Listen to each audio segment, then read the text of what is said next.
அயோக்கிய போயில பெத்த தரப்புலைய திருடன் சொல்லி மாத்தி வச்சுட்டு நீ தப்பிச்சுட்டு இல்ல நானா பிடிச்சேன். நீ தான் வந்து என்ன பிடிச்சுக்கிட்டு விட மாட்டேன். சந்தர்ப்பத்துக்கு தகுந்தபடி நான் அப்படி சொன்னதுனாலதான் நானும் தப்பு முடிச்சது, நீ விட முடிச்சது. நான் மட்டும் போலீஸ்ல மாட்டிக்கிட்டு இருந்தா அவங்க என்ன சும்மா விட்டுருவாங்களா? இவ்வளவு எதுக்கு ஆபத்துல இருந்து தப்பிக்கிறதுக்கு ஒரு புள்ள அப்பனை பயன்படுத்திக்கிறதுல எங்க தப்பு? பாவி பாவி, நாளைக்கு கொலையா செய்துட்டு அந்த பைய கூட என் மேல போட்டாலும் போடுவதி. இதுக்கெல்லாம் அடிப்படை காரணம் உன் திருட்டு புத்தி தாண்டா. இத்தனை வருஷமா நான் சொல்லியோ எந்த கை திருட்டு பழக்கத்தை விடலையோ அந்த கையில சூடு போட்ட தாண்டா நீ திருந்துவேன். அப்பா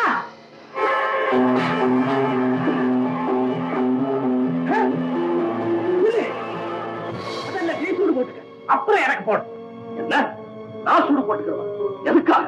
தொட்டி பழக்கம் சுடுகாடு மட்டுங்கிறது தெரியாம என்ன தட்டி கொடுத்தே தப்பு பண்ண வச்சியே, அதுக்காக. 5ல விளையாதது 50ல விளையாதுன்னு அம்மா சொன்னதுக்கு எல்லாம் வளர்ந்தா சரியா போயிடும்னு பள்ளிக்கூடத்துக்கு அனுப்பாம சூதாடுற இடத்துக்கு என்ன கூட்டிட்டு போய் எடுத்து குட்டிச்சவராக்குனியே, அதுக்காக. அன்னைக்கு அம்மா சூடு போட்டிருந்தா இப்ப நீ போட வேண்டிய நிலைமை ஏற்பட்டிருக்குமா? இதுக்கெல்லாம் காரணம் நீதான். அதனால சூடு போட்டுக்க வேண்டியது நீதான். நீதான் போதும். வார்த்தைக்கு வார்த்தை பறிச்சு போச்சு. வயிற்றுச்சல் என்ன கேட்டுடுச்சு. இந்த பிள்ளையால நெஞ்சு நிமிர்ந்து நடக்க போறேன்னு நான் சொன்னேனோ, இந்த பிள்ளை நீ சொன்னபடியே என்ன தலைபுரிய வச்சுட்டா. ஆமா, சூடு போட்டுக்க வேண்டியது நான் தான். சூடு போட்டுக்க வேண்டியது நான் தான்.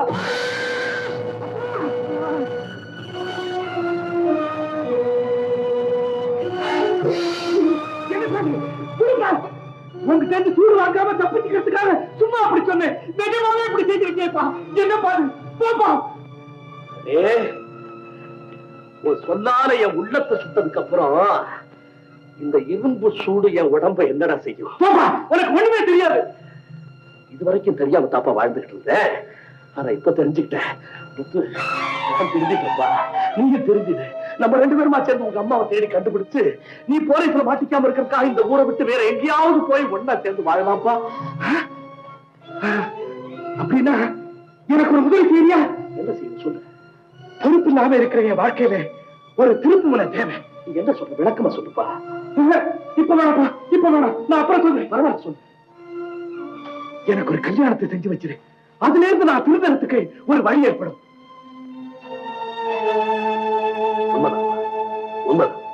பெற்றவங்க பேச்ச கேட்காத எத்தனையோ பிள்ளைங்க கல்யாணத்துக்கு பிறகு திருந்திருக்கிறதாக நானும் கேள்விப்பட்டிருக்கிறேன். அருந்து போன தனிய ஒரு நூல் சரி செய்துற மாதிரி அலங்கூலமா போன குடும்பத்தை ஒரு பெண் திருத்திட முடியும். முத்து, நீ திருந்ததுக்காக நான் எதையுமே செய்ய தயாரா இருக்கிறேன். ஆனா யாரா உனக்கு பெண்ணு கொடுப்பாங்க? அந்த சிரமமே உனக்கு வா. நானே ஒரு பெண்ணை பார்த்து வச்சிருக்கேன். ஆமா, அது மட்டுமா, அவனும் நான் திருந்துருன்னு சொல்லிக்கிட்டு இருக்கா. அப்படியா? அந்த புண்ணியவதி யாருன்னு சொல்லு. அவனையே நான் உனக்கு கல்யாணம் செய்து வைக்கிறேன். ரொம்ப சந்தோஷப்பா.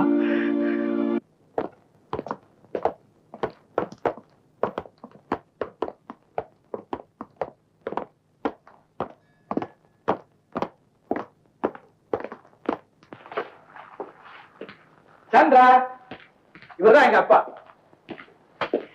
வாங்க மாமா, என்ன ஆசீர்வாதம் பண்ணுங்க. மகராசியா இருப்பா. எந்திரிப்பா. என் மகனே ஒரு பெண்ணு கட்டிக்கணும்னு விரும்புறாளே, அவ எப்படி இருப்பாளோன்னு சந்தேகப்பட்டேன். நேர்ல பார்த்ததுக்கு அப்புறம் தான் நீ எவ்வளவு பண்புள்ள பெண்ணுன்னு நான் தெரிஞ்சுக்கிட்டேன். இப்படிப்பட்ட ஒரு பெண்ணை என் மகனுக்கு கட்டி வைக்கிறதுல நான் உண்மையிலேயே பெருமைப்படுறேம்மா. சீக்கிரமே உங்க கல்யாணத்துக்கு நான் ஏற்பாடு செய்யறேன். அப்படின்னா ஒரு பிரச்சனையை நீங்க தீர்த்து வைக்கணும். என்னம்மா? எனக்கு தாய் தகப்பன் கிடையாது. அனாதையா ஆடி பழைச்சுக்கிட்டு இருந்தேன். இந்த கிளப்போட முதலாளி நடனத்துக்காக 5 வருஷத்துக்கு என்ன ஒப்பந்தம் பண்ணினாரு. இப்ப 3 வருஷம் முடிஞ்சு போச்சு. இதுக்குள்ள உங்க பிள்ளைய நான் கட்டிக்கு போற விஷயத்தை முதலாளி கிட்ட சொன்னேன். 2 வருஷத்துல உன்னால 1 லட்சம் ரூபாய் கிடைக்கும். ஏதோ நீ கல்யாணம் செய்துக்கு போறேன்னு சொல்றதுனால 50,000 ரூபாய் கொடுத்துட்டா ஒப்பந்தத்தை பிரிச்சு போட்டுருவேன். அப்புறம் நீ தாராளமா கல்யாணம் பண்ணிக்கலாம்னு முதலாளி சொல்றாரு. இப்போ நான் என்னங்க செய்யறது? ஏப்பா, என் வாழ்நாள் பூரா திருநாளும் 50,000 ரூபாய் சேருமா? மூளை இருக்கா உனக்கு? ஏன்டா உன் புத்தி மறுபடியும் அங்க போகுது? மாமா, இவர் இல்லன்னா எனக்கு வாழ்வே இல்லை. என்ன காப்பாத்துங்க மாமா. அவன் நிலதாப்பா என் நிலைமையும். அப்பா, நீ தெரிந்து நல்லபடியா வாழணுன்றதுக்காக நான் எதையும் செய்ய தயார். உங்களுக்காக உங்க முதலாளியை பார்த்து நானே அவர் காலில் விழுந்து கெஞ்சி கேட்டாலும் உங்க கல்யாணத்தை முடிச்சு போடுறேன். அவர் எங்க இருக்கிறார்? வாங்க. மாமா, இவர்தான் எங்க முதலாளி. வணக்கம் ஐயா.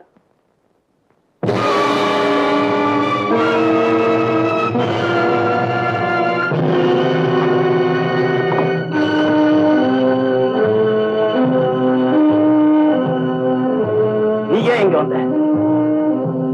அப்பா, இவரை உங்களுக்கு தெரியுமா? நல்லா தெரியும். எப்படி? அன்னைக்கு ஒரு பெண்ணுடைய நகையை திருடிட்டு என்ன மாட்டி வச்சு நீ ஓடிட்ட. அந்த பெண்ணு வந்து என்ன காப்பாத்துவான். அதே பெண்ணை ஒரு நாள் கெடுக்கிறதுக்காக இவன் துரத்திட்டு வந்தான். போய் பொண்ணு ஒரு திருப்பத்துல ராங் சைட்ல காரை திருப்பினான். காரணம் கொடுக்காம வந்து ஆபத்தாச்சேன்னு அவளுக்கு நியாயமா சொன்னேன். அதுக்காக என்ன கேவலமா பேசுறேன். அவளுக்கு புத்தி சொல்லுங்கிறதுக்காக அவளை நான் துரத்தினேன். பொண்ணை பார்த்த உடனே நான் கெடுக்க வந்ததா கதையை மாத்தி சொல்லிட்டா நீங்க நம்பிட்ட. பெண்ணாச்சே. இத பாருங்க, எதுவா இருந்தாலும் சரி எல்லாத்தையும் மறந்து என்ன மன்னிச்சிருக்க. இந்த பெண்ணுக்கு விடுதலை கொடுத்து என் மகனுக்கு வாழ்வு கொடுங்க. அப்படின்னு 50,000 ரூபாய் பணம் கொடு.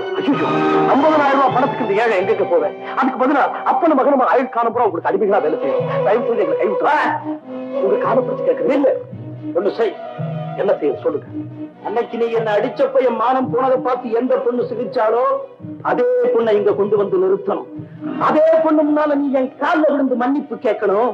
ஐயோ, நம்மளை காப்பாத்தின ஒரு சிந்தகதியான அந்த பொண்ணு கண்ணீர் விட்டு துடிக்கணும். அதை பார்த்து நான் சிரிக்கணும். என்ன சொல்றேன்? முடியாது. அப்போ உன் மகனுக்கு கல்யாணமே நடக்காது. மாமா, என் வாழ்க்கை இப்படி போக வேண்டியதானா? அப்பா, நான் திரும்பறதுக்கு வழியே கிடையாதா? என்னப்பா? அட, என்னப்பா யோசிக்கிற? ஓஹோ, அந்த பெண்ணை இங்க கொண்டு வந்தா ஏதாவது தவறு நடந்துமோன்னு தயங்குறியா? ஆமாடா. ஆனா போப்பா, நீ எத்தனை பேரை அடிச்சிருக்கிற? உன் முன்னாடி அப்படி நடந்துமா? இல்ல நான் தான் விட்டுருவானா?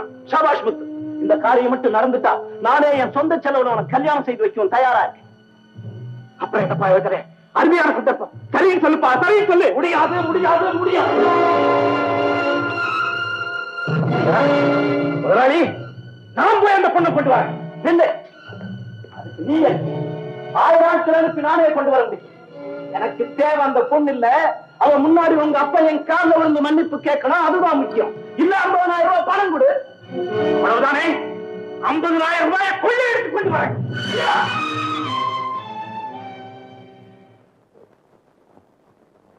ஆண்டவனே, என் மகன் திருந்துறதுக்காக நான் இந்த பாவத்தை செய்யறேன். என்ன மன்னிச்சிடு.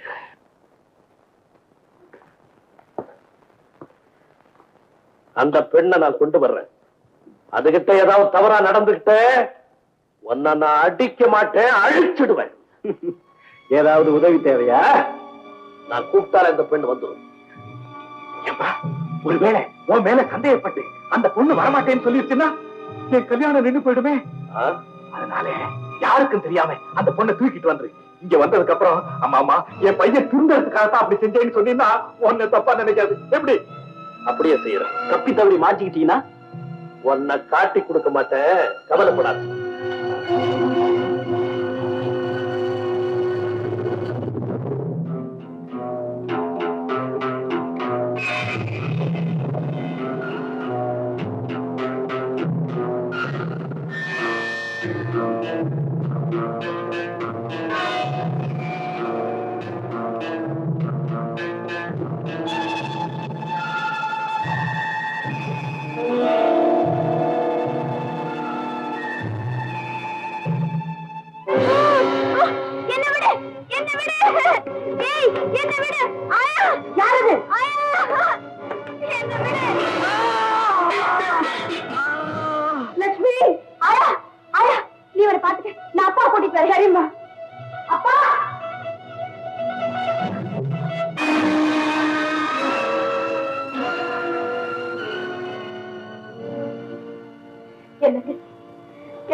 என்னம்மா, என்ன ஆச்சு?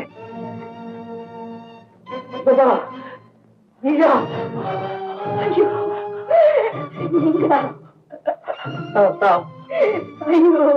நான் உங்களை இந்த நிலைமையிலேயே பார்க்கணும். நான் வந்து எதுவும் பேசாதீங்க. எப்படியோ இங்க இருந்து ஓடிடுங்க.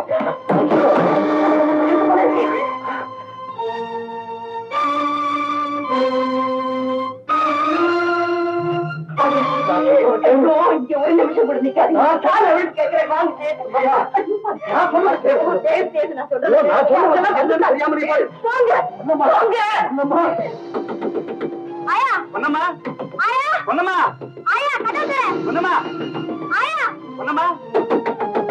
ஆயா பொன்னம்மா. கதவு திற ஆயா.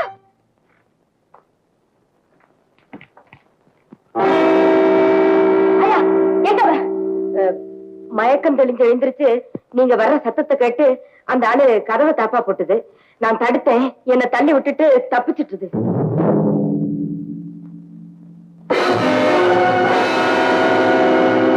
மேல இருந்த வாட்டர் ஜெக் கீழே எப்படி வந்தது? பாதி தண்ணி குறைஞ்சிருக்கு. நீ கொண்டு வந்து வச்சதுக்கு அப்புறம் நான் குடிக்கவே இல்லையே. கீழே வேற சிந்தி இருக்கு. அது நான் தான் குடிச்சேன். கை தவறி தண்ணி கீழே கொட்டி போச்சு. ஓஹோ, ஆமா, அவ எப்படி தப்பிச்சா? ஜன்னல் வழியா?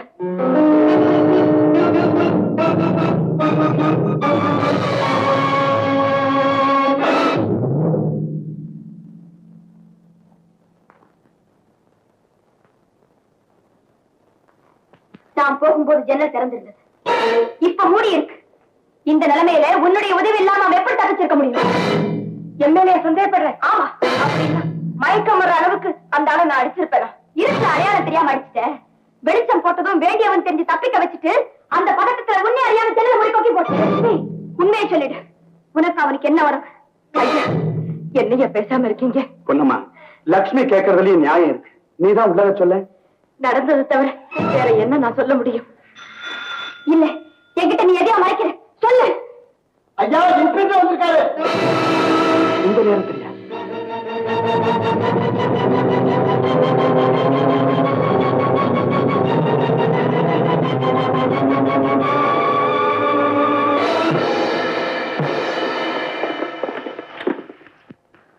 ஐயா, நீங்களா?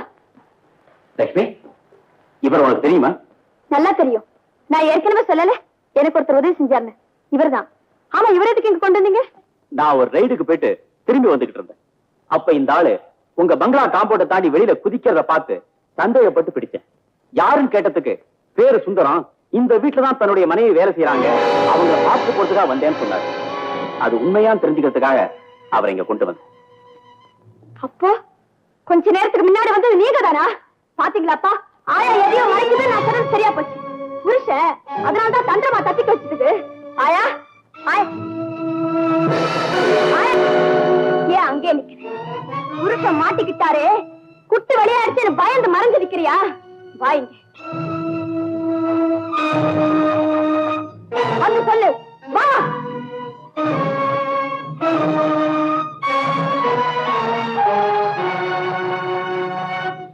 நான் இன்னைக்கு இவரை பார்த்துட்டு உங்ககிட்ட வந்து சொன்ன பழுது துடிச்சு, அது ஏன் எனக்கு இப்பதான் புரியுது. ஏமா, இவர் உங்க கணவரா?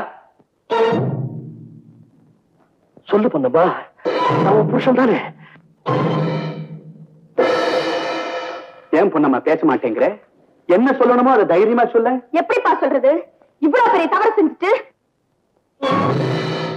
பொன்னம்மா, நான் புது மனிதனை மாறிட்டேன்.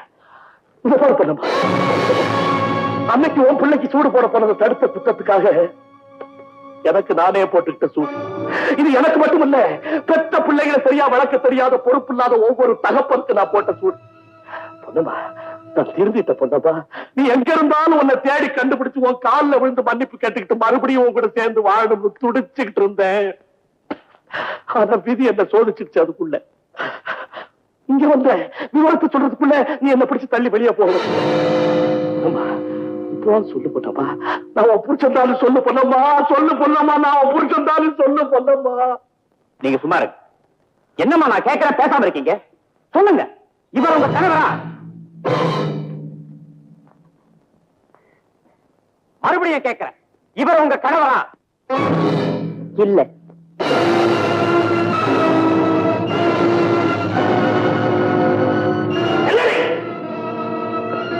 எப்ப என்ன உன் புருஷன் இல்லைன்னு சொல்லிட்டியோ, அப்ப நான் கட்டின தாலி மட்டும் உனக்கு எதுக்கு?